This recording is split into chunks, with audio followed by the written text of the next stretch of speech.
This podcast is for you if you want to learn about the wonderful and wacky world of the English language and the people who speak it. If you want to learn English, speak English, and understand different speakers of English, then you're in the right place and you're going to love our podcast episode today. Welcome to English World with Chris Americos. We are a team of language lovers, expert teachers, and native speakers who are on a mission to help people around the world speak English and show the world their true value. We correct mistakes, practice pronunciation, and explore grammar rules while drinking coffee and having fun. So get comfortable, relax, grab a pen and paper, and welcome to the show. Today's episode is brought to you by English Every Day, an unlimited speaking practice program where you can join live speaking practice lessons with professional native teachers 5 times every day. There are a lot of courses on the internet and a lot of useful videos too, but the one thing that is missing for most English learners is practice. And if you need speaking practice, then English Every Day is for you. So click the link in the description or go to chrisamericos.com to learn more today.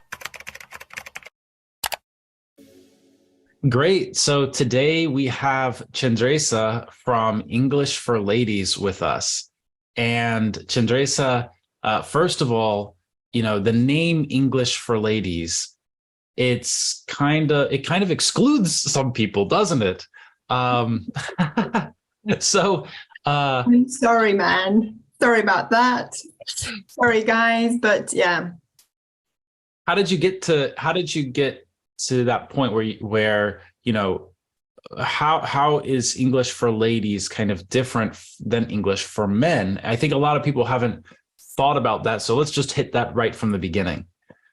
Okay. Well, the whole idea, I've been teaching English since 2012, but the whole idea of teaching ladies came very late on. That was during pandemic when I moved back to the UK for the second time. When I came back, I noticed that a lot of ladies living in the UK were doing underpaid jobs purely because their English level was not good enough. Mm-hmm. So I was a bit irritated by that. And I felt like I needed to do something about it. So I had this idea of teaching ladies because I was like, I could help them improve their English and empower themselves and get better jobs. Right? Because most of them, they were people like ladies who had immigrated to the UK, which I know firsthand how difficult it is. So I kind of wanted to make it easier for them. But it started as an idea for them, but then it was like, why just them? Why could it not be for any lady around the world who actually can use English to empower themselves, get better jobs, and anything really, like achieve bigger goals? Because that's what you did twice. So tell us a little bit more about that. How did that happen? Like why twice? Well, I moved to the UK twice. First time in 2006, and then came back again in 2019. Well, the first time I was just a girl from a small town, which I felt my country was just not giving me enough opportunities. And I was lucky enough to start an English course when I was just 10. My dad just appreciated languages, and he understood language as power. And I joined the English course when there were only 4 people from the whole class. But my dad was, no, I'm happy to pay for this. Okay, you keep going. And I think that helped me early on understand the power of a language, specifically English, because as the internet came into our world, right, it was amazing to my friends that I could Google and find what's the highest mountain in the world with a click like that. Okay, and that was the power of the language, right? So I was like, there's got to be more than this life in this small town. I could achieve more. So before you moved to the UK the first time, were you living in, what country was it at that time? Was that Kosovo? Well, Kosovo and Albania were both Albanians. Yes, Kosovo used to be part of Serbia, but when we're talking about after the war in 1998, then we're not considered. Serbia anymore. It was like the Republic of Kosovo. Well, okay. So since we kind of started down this road, I know that recently there have been increased tensions Mm. in Kosovo, right? And Mhm. Yes. so this still continues that there's some part of the population that identifies as Serb and Yeah. Yeah. There is still a minority, specifically in one town called Mitrovica.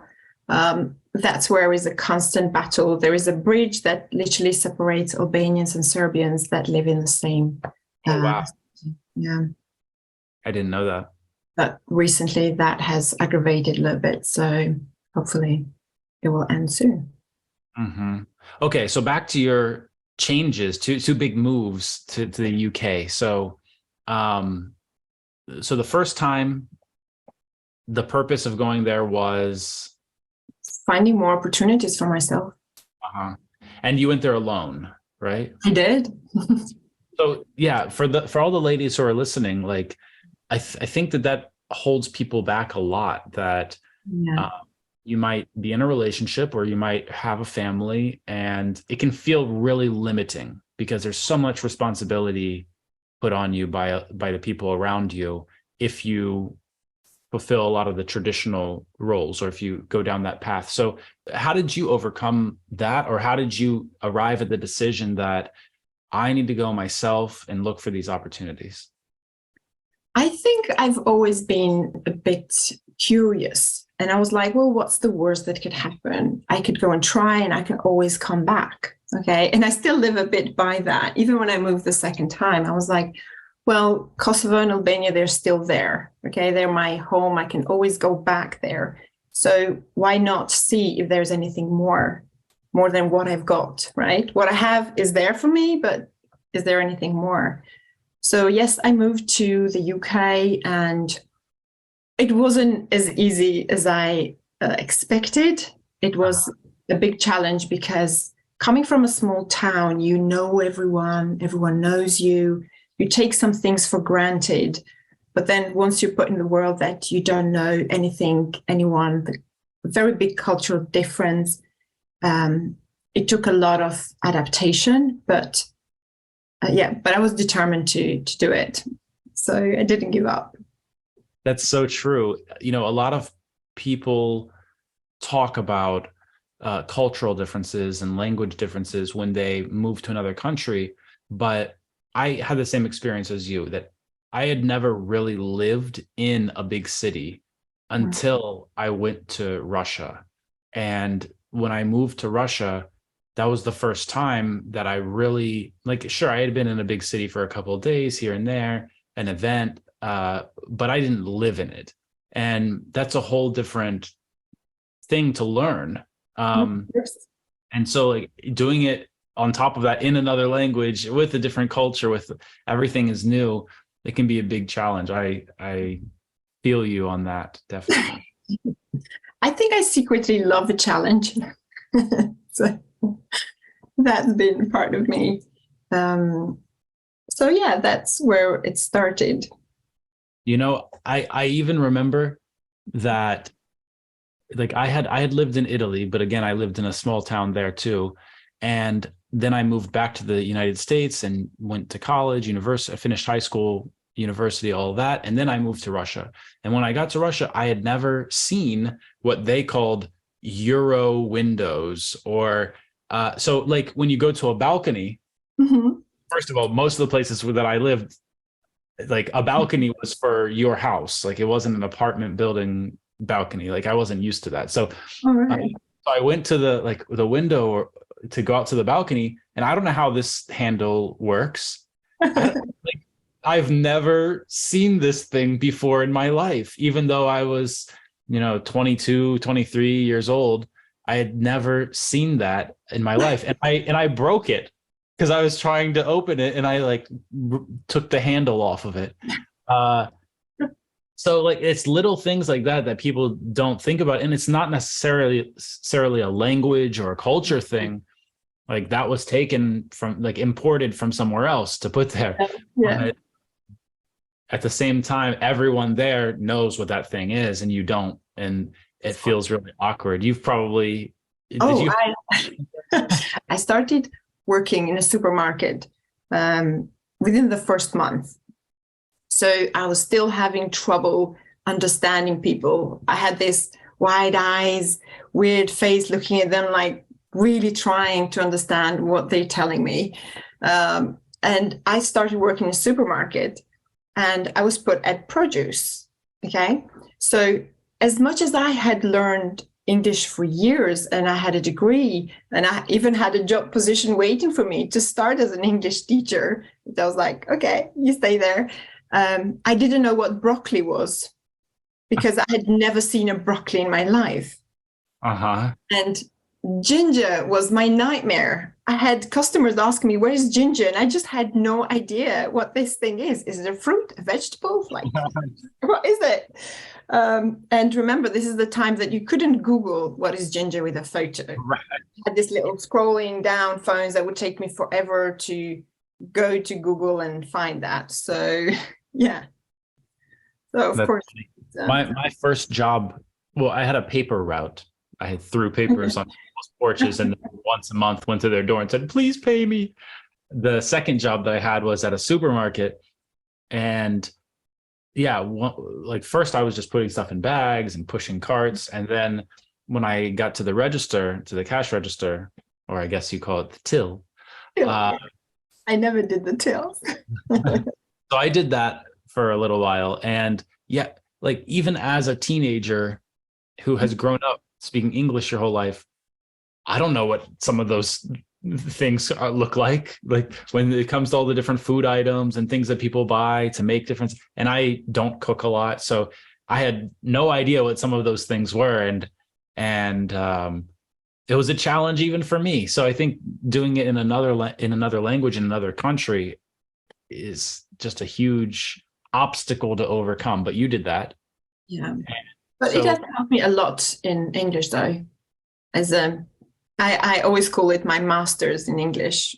Like just being there 24/7, let's say 8 hours a day with other people and being challenged because I couldn't tell people what to come and ask me, or I couldn't say, no, sorry, I don't speak English, right? I had to come with an answer. I had to face the challenge. So that reminds me, one time we started a cafe in Russia, and a lot of the cafes there had hookahs. And so we had hookahs in our cafe, and someone asked for the prongs to pick the coals off of the top of the hookah. The tongs.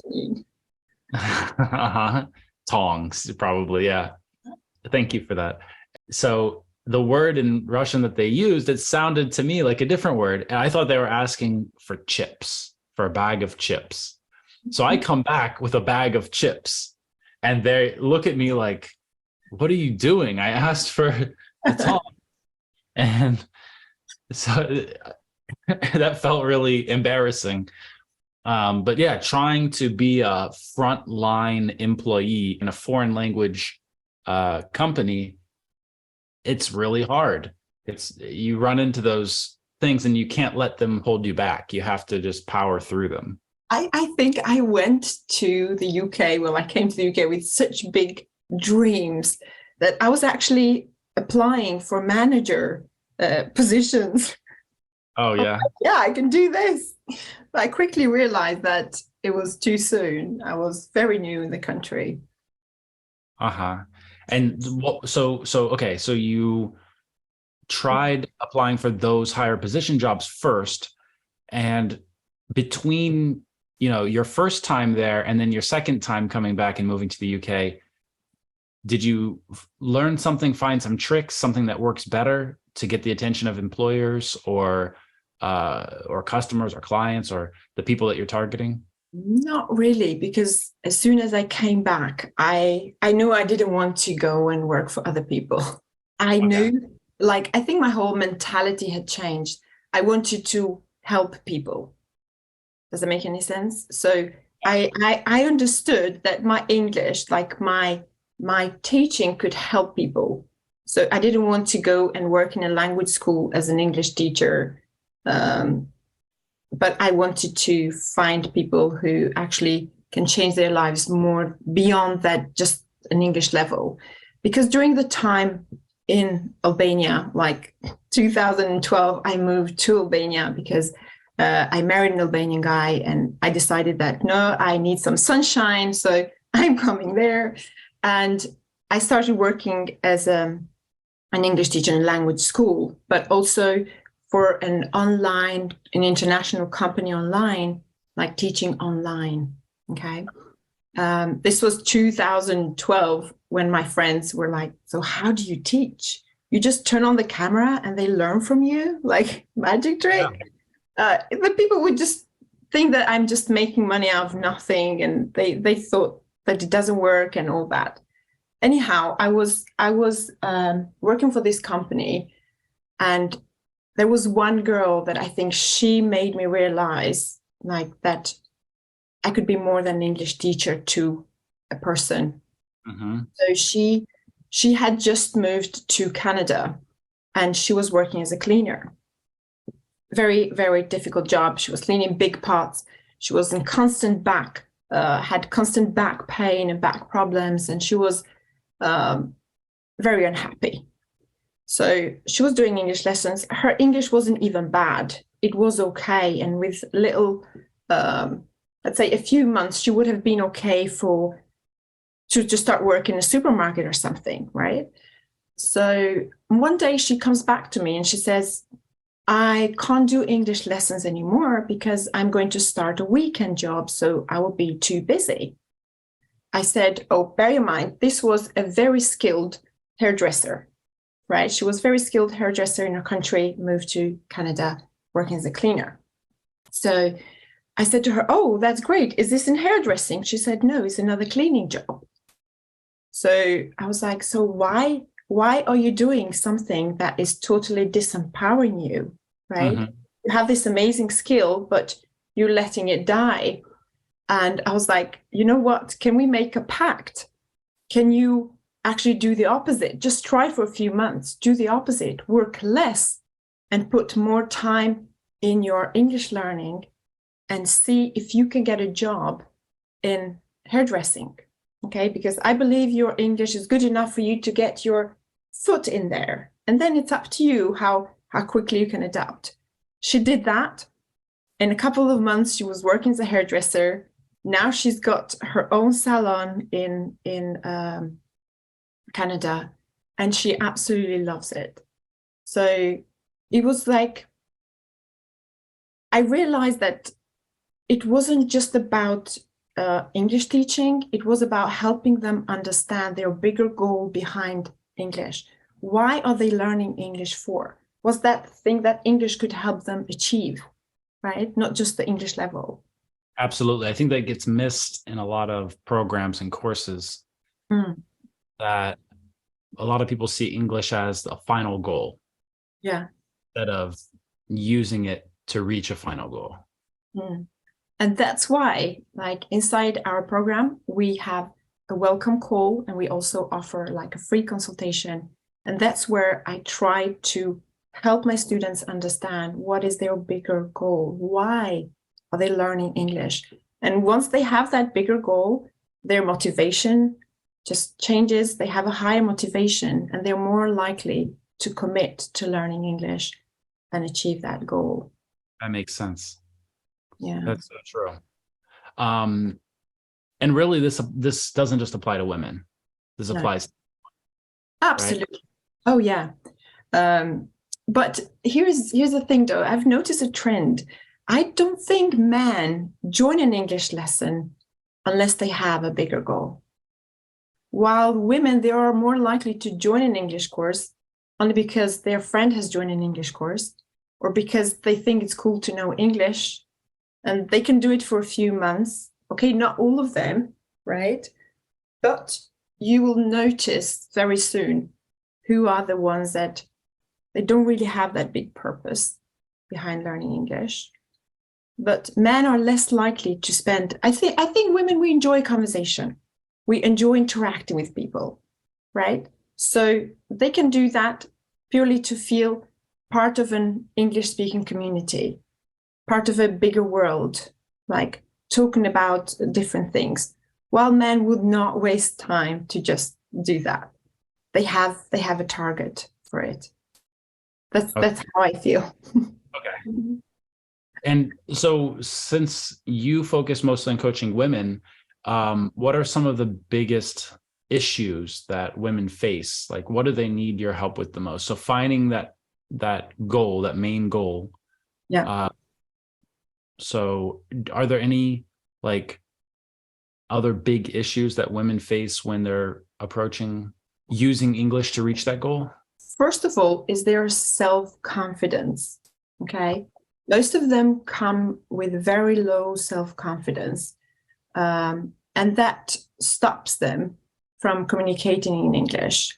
They often believe that they are not good English speakers, or they don't even consider themselves English speakers.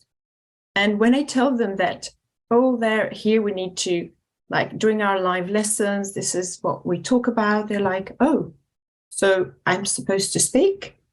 It's like they expect to learn a language without speaking it, or just think that learning more grammar rules, they need to learn all the grammar rules first, all the vocabulary first, and then, ta-da, become the perfect English speaker, right? So that's the first thing.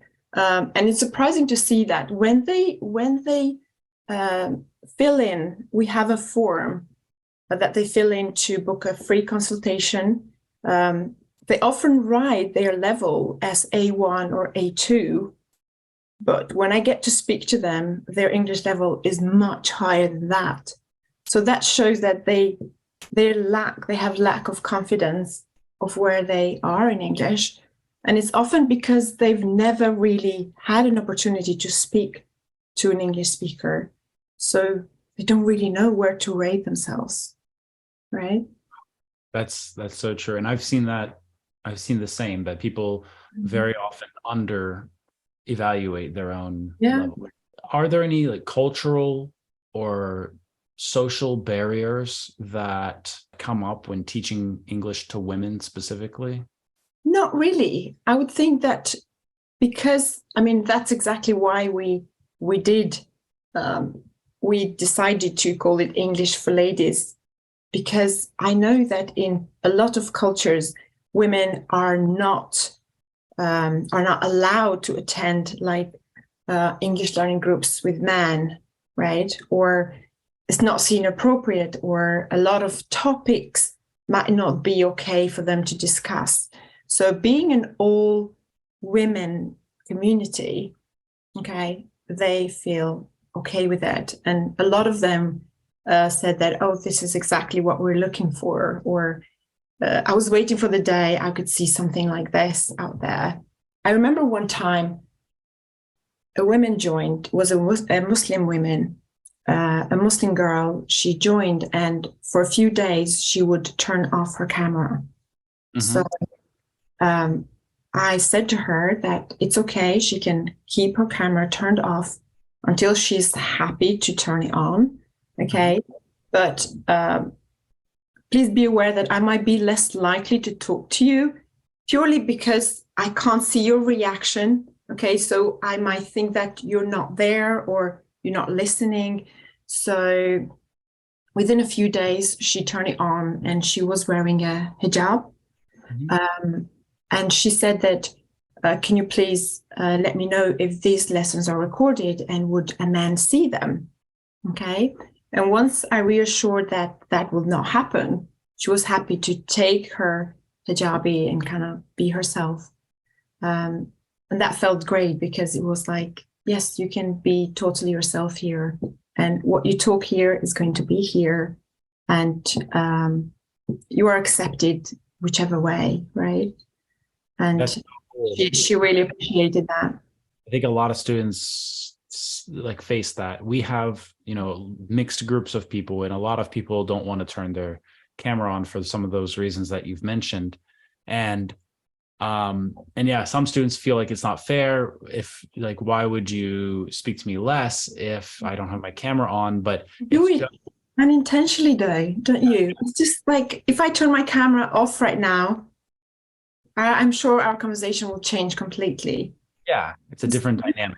Yeah, yeah, And part of communication is body language.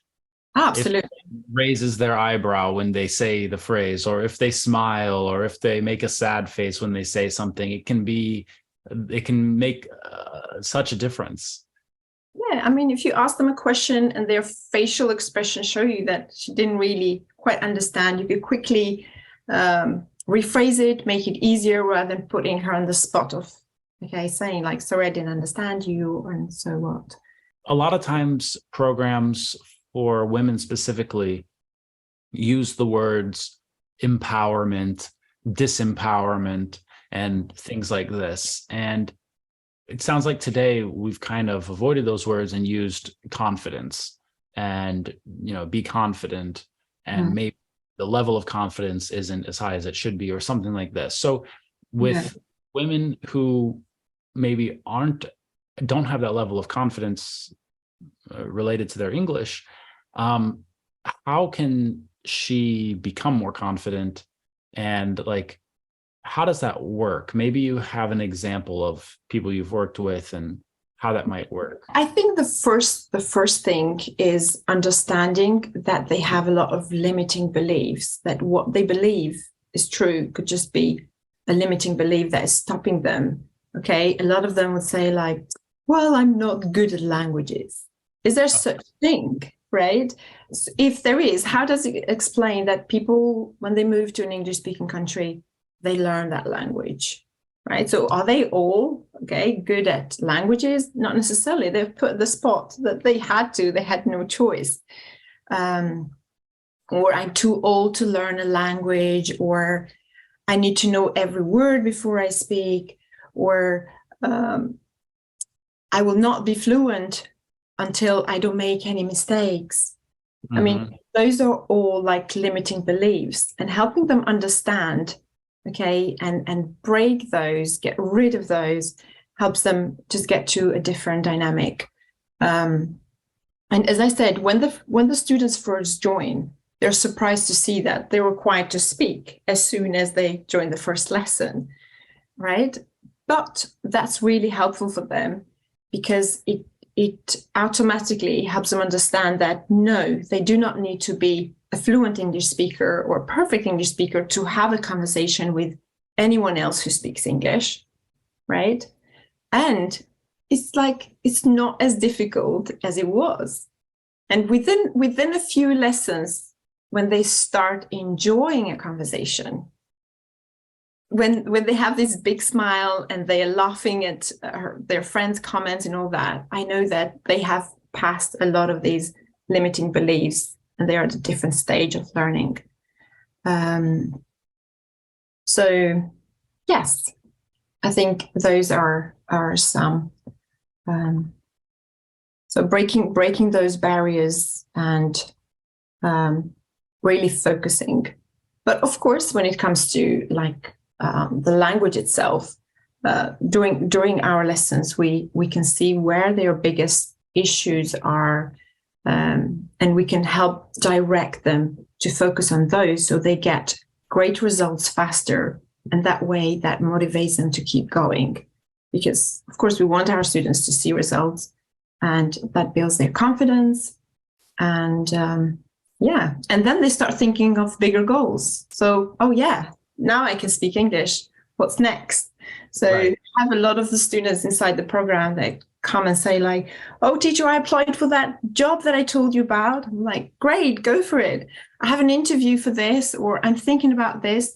So they get into the state of thinking more. What's after this, right? What's the next thing? That's really important to think about what the next thing is, because stop with the first one, then you don't get the full potential out of it, right? Exactly. And so you moved to the UK, you started speaking English, you had to, but I'm sure you've met people who have moved to the UK. Sure, maybe they've learned some basic words because a stranger might talk to them. But there are a lot of people who just live in a diaspora Bubble. bubble, yeah, a bubble of their diaspora from their home country. I see that in the United States all the time because I meet all kinds of Russian people in the Russian community here, and so I see different levels of assimilation. And some people have lived here a really long time without learning English. I'm sure the same is true in the UK. So, what is really the difference then? Because, and like, I agree that, like you said, like some people moved there, they had to learn it, they did. Mm. That's what I did in Russia. Like, I could have, like, I saw some of the other English teachers there who didn't learn anything, and Yeah. so they would just kind of hide in their English world going through. And I didn't want to be like that. I had to make friends and wanted to take part in local events and stuff. So I had to figure that out. But a lot of people don't. Um, what do you think the difference is? Well, first of all, I knew English before I started, and I always said I love English. There was something about it that I always loved. But again, when I moved, it was different. I was more used to American accent. A lot of vocabulary changed. I was shocked when I opened the door for somebody and they said cheers to me. I was like, cheers in my books means something completely different. What has this to do with cheers? So all that cultural adjustment. Um, but to me, I came to English for more. Okay. I came to English for more. So I was not going to let English stop me. And I did the opposite. As you said, I would go and throw myself in the group with all English speakers. In my first 6 years of living in the UK, I lived in the area that I never ever saw an Albanian person. In my 6 years, I never said good morning in Albanian because that's where I chose to live. Okay. Um, so I first lived with friends from different parts of the world, but we had to speak in English together. And then I moved with an English family. And I think that was really amazing for me because it helped me understand the language like at a different depth. Like how do you express your anger, your how do you use the language when you're excited, when you're sad, when you're mad, when you celebrate, when you and so things that you don't get to see from someone you spend a little time with or have a coffee with. Right. Or that you don't see necessarily when you take an online course or even when you have a lesson about a certain topic, Yeah. because a lesson might be how to express yourself when you're excited, but until you are actually in that situation with that group of people, you don't know that. And what you mentioned about cheers, I had an issue understanding that also, because in American English, we don't say that. So I remember I was walking down the hall after teaching an English lesson and the British English teacher was passing me and I said, "Hey, how's it going?" He goes, "Cheers." And I was like, did he just come from a party or like, what's going on here? And so it took me a minute to think about it. And I was like, aha, in British English, you can do that. And then I started to see that the other British English teachers used this word cheers so much more often as a greeting. And yeah, so like even I had to go like learn that thing too when speaking with that group of people. Yeah, but sadly, these things are never taught in books. So I think this is what is great about like English learning programs where you can have speaking practice. As we do, we speak about different topics. So as you said, yes, maybe the topic is what makes you excited. We might not really feel the feeling, but we make the lesson in that way that they have to share an exciting moment of their life or something, that they do get a sense of excitement, or perhaps that's a good way for me to tell them like some phrases commonly used when you're excited, or how would a British person express excitement or something like that, and they found them amusing because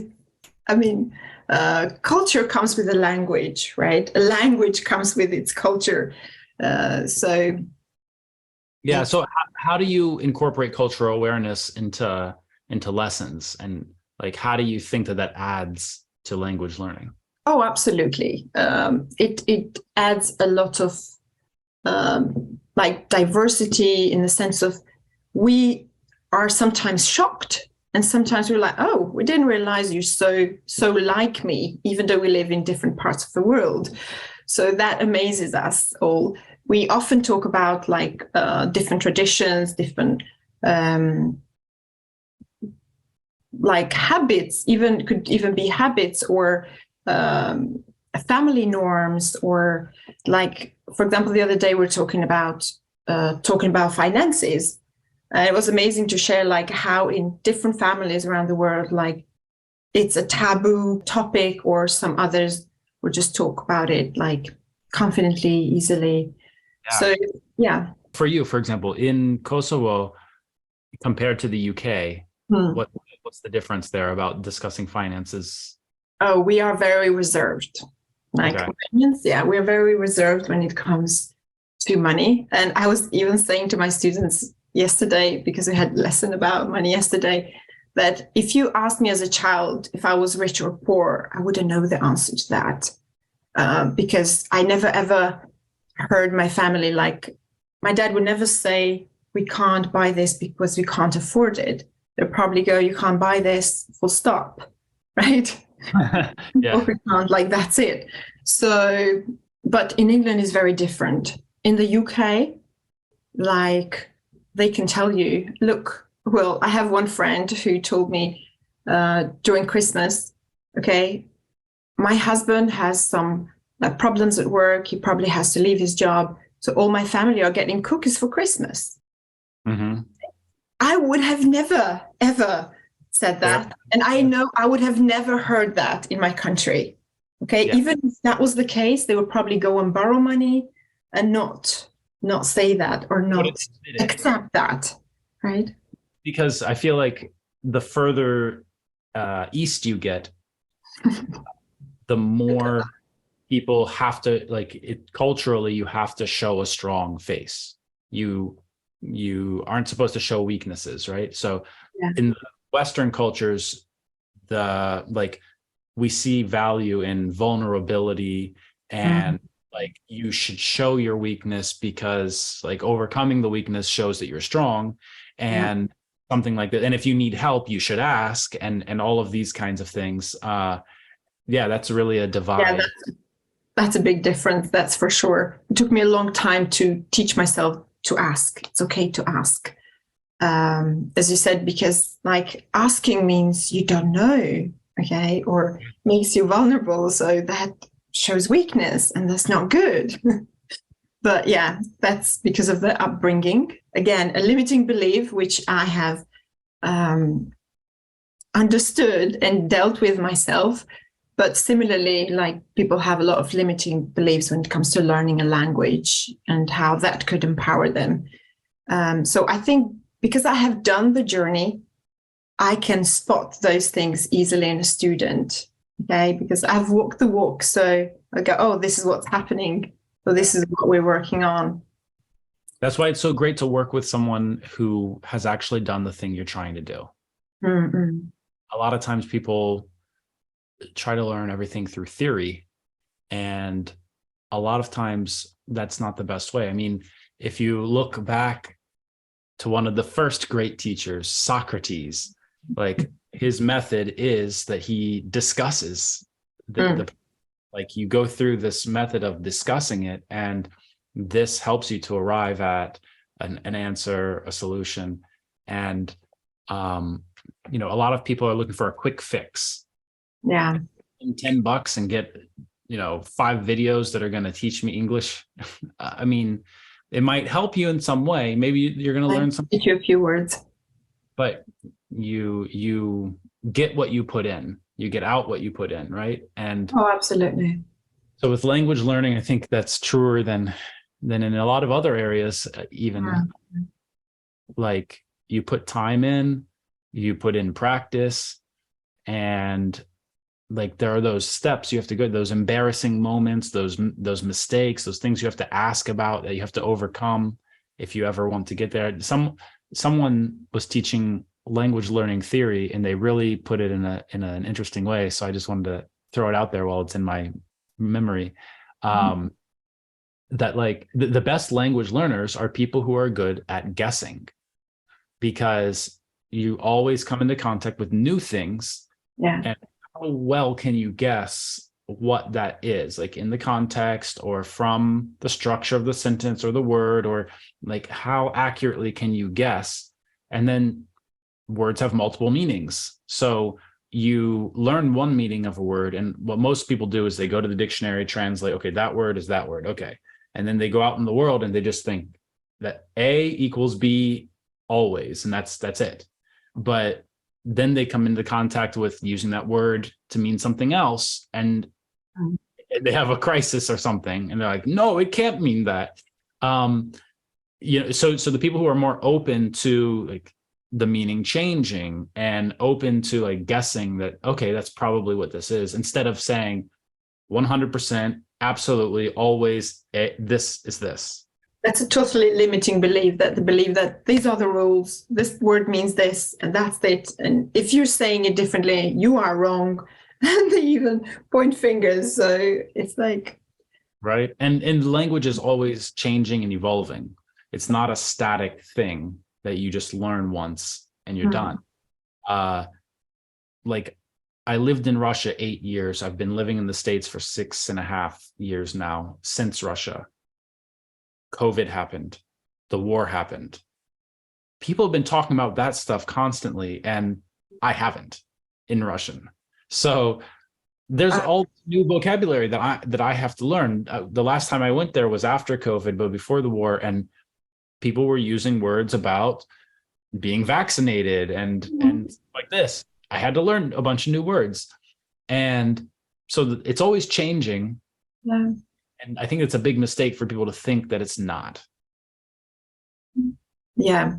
That's the reason why I always encourage my students to find something they love and connect that with English. So if it's cooking, make it a habit. Watch those cooking shows in English. Okay. Find cooking recipes in English. If it's music, stick to listening to music in English. Okay. If it's reading, gradually go into reading in English, right?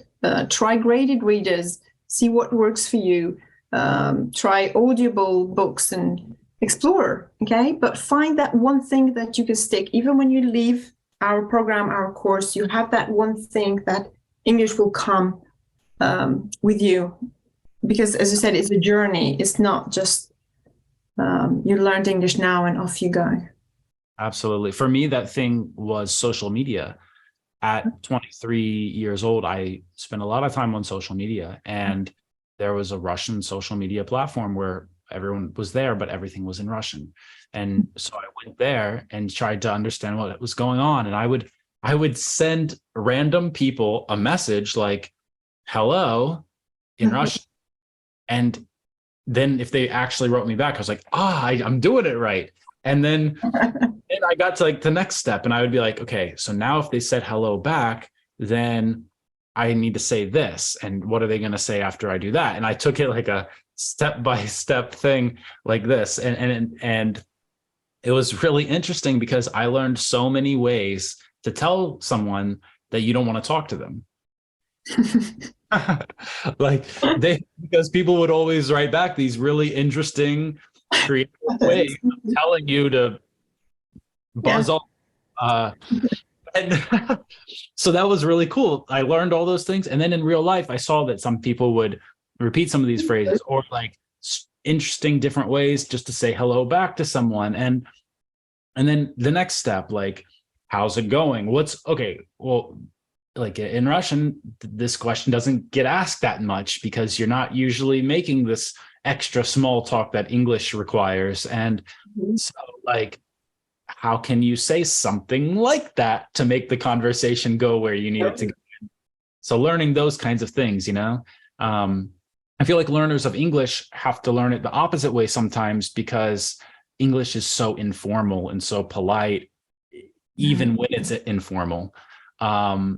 Maybe not polite, but let's say a little more formal than informal ways of speaking in other languages. And so that extra small talk or the indirectness of a question, it's a skill, an additional skill that they have to learn that isn't solved by vocabulary or grammar or pronunciation. But we work on those a lot, though, because I share with them, as you said, the cultural differences. Like back home, it's totally okay to sit in the cafe and just, when the waiter comes, to say coffee.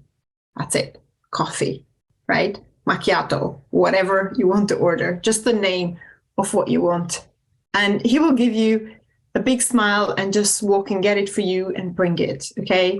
If you sit and just say coffee to a waiter in the UK, he would say, excuse me?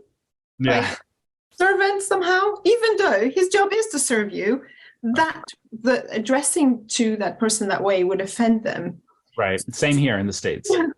So yeah, I think it's definitely a cultural difference that directness tends to be valued in some contexts and situations. Like I feel like in the business context, people are a little more direct, but still when you're doing business with English speakers, there's this like have to make each other feel comfortable at the beginning. We have to pretend to like each other at the beginning. We have to build rapport at the beginning so that we can continue the conversation, right?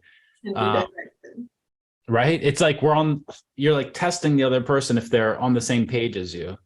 Yeah. So you say like, hey, how's it going? And the person just keeps walking. There's no conversation. To me, it was something I had to relearn when I moved back to the States from Russia, because I just got in the habit of being direct, whether I was speaking English or Russian or whatever, just whoever I was dealing with, I was being very, very direct because I wanted to fit in that cultural environment. And it worked well there. When I moved back to the States, my family and friends started to say like, Chris, you're kind of rude.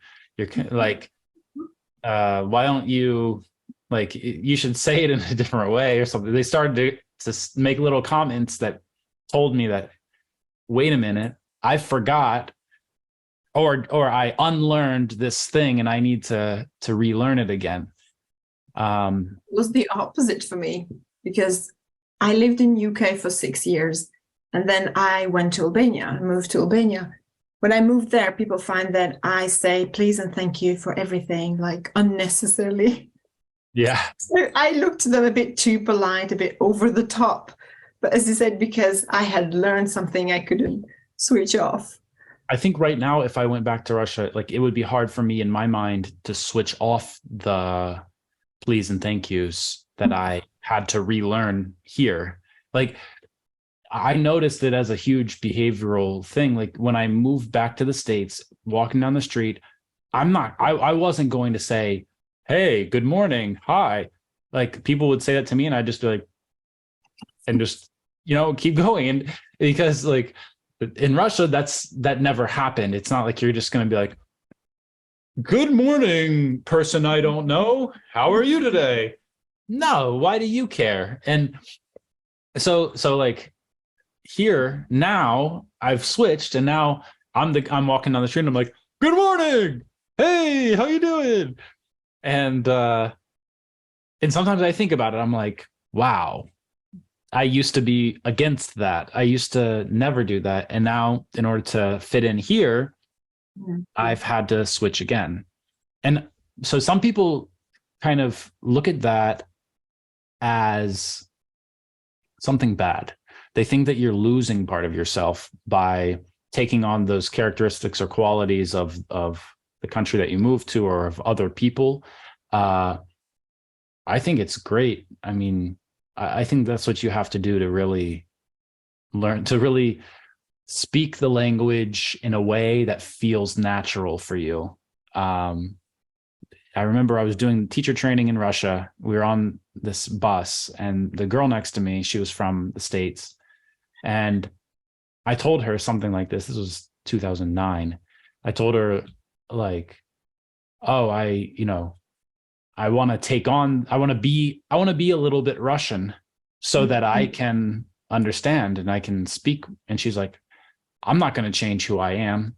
Like, and I was like, that's kind of strange. Like, why are you here then? Like, why'd you move here and do all of this?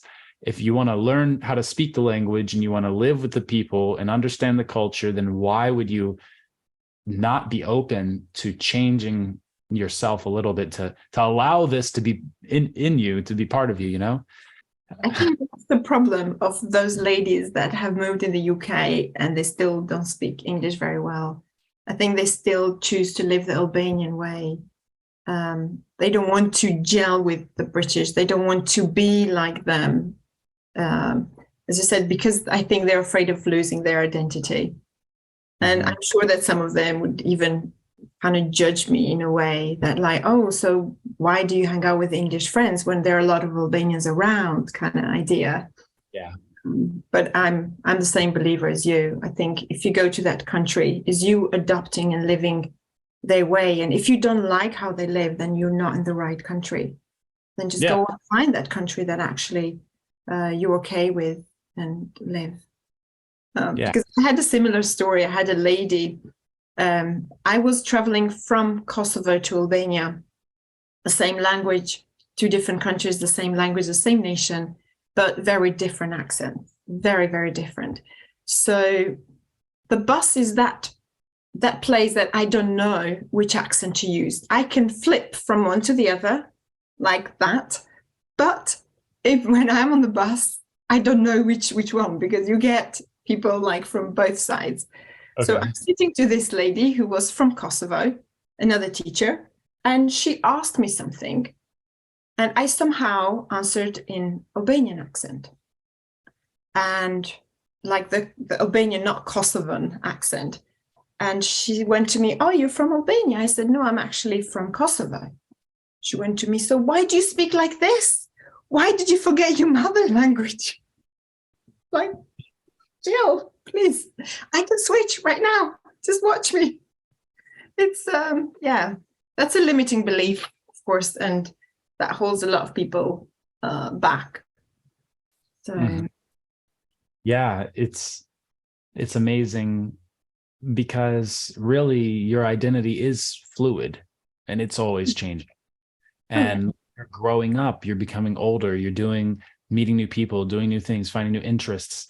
You're a different person constantly. And so I think, it's really a struggle if you're trying to just hold on to something that you thought that you were, or that someone told you that you are, just because you were born in a place or in a certain family or with a certain religion or with a certain political group or whatever. There's a lot of ways that the people around us tell us who we are, and it's our choice to accept it or not, and we can become who we want to be, but people get stuck in that. Yeah. Luckily, we have people like you who are helping people break through those kinds of barriers. So Cendresa, thank you so much for being here. You're welcome. It was my absolute pleasure. Mine too. It's always great to talk to you. And how can people find you? Well, they can find me everywhere at our webpage, englishforladies.com. We are on Facebook, English for Ladies, and YouTube, English for Ladies, Instagram, English for Ladies 1. So please have a look, check what we're all about. And if I could help you, I'll be happy to do so. Awesome. And we'll put all the links under the video. And if you're listening to the podcast, the links will be in the description. So thank you so much, Cendresa. It was really a pleasure. Thank you. Take care. Thank you for tuning in to English World with Chris Americos. Now it's your turn. Don't just listen to English, speak English with us every day. Join our English Everyday speaking program today. See you in the next episode. Bye-bye.